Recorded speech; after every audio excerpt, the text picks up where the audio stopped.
Alors je vous propose que le premier vers soit celui qui célèbre le début du Pessah et le début du peuple juif, donc en souvenir de la sortie d'Égypte et de la naissance du peuple juif.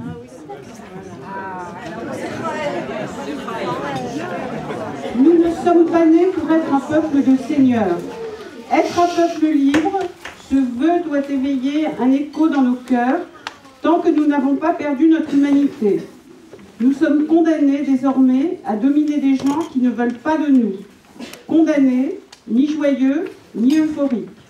Plus l'occupation est brève, mieux c'est pour nous. Car une occupation, même par manque de choix, est source de corruption, et une occupation mal humaniste et éclairée demeure une occupation. Je redoute la qualité des graines que nous planterons bientôt dans le cœur des occupés. Plus encore, j'ai peur des graines qui seront implantées dans le cœur des occupants. Amos Oz, Davar, 22 août 1967. Le deuxième vers, je vous propose de le lever à la fin, non seulement de l'esclavage, mais de tous les esclavages. Parce que quand on maintient des gens en esclavage, on est esclave soi-même. Donc, à la libération de tous les esclaves.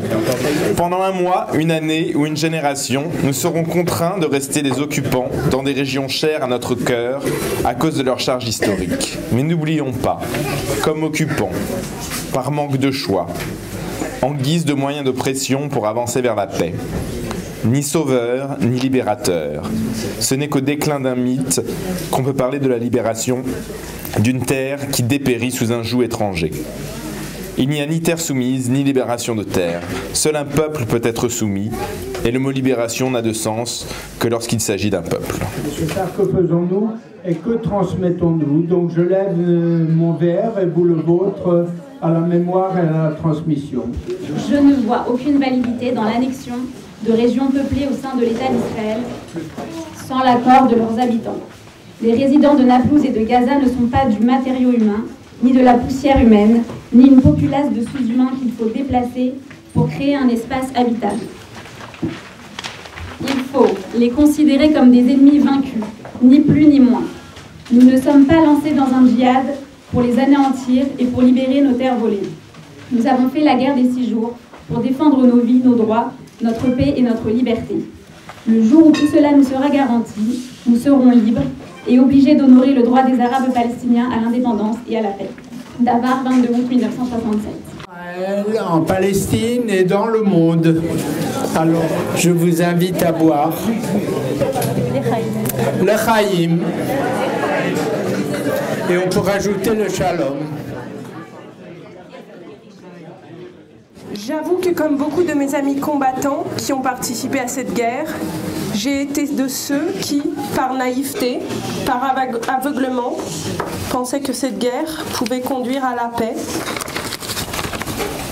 à laquelle nous aspirions tant.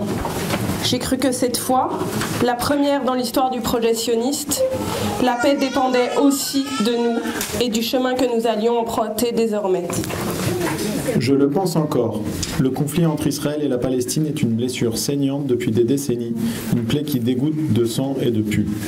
Il n'est pas possible de brandir un grand bâton et de frapper encore et encore une blessure sanglante pour lui faire peur et qu'elle arrête enfin d'être une blessure et cesse de saigner.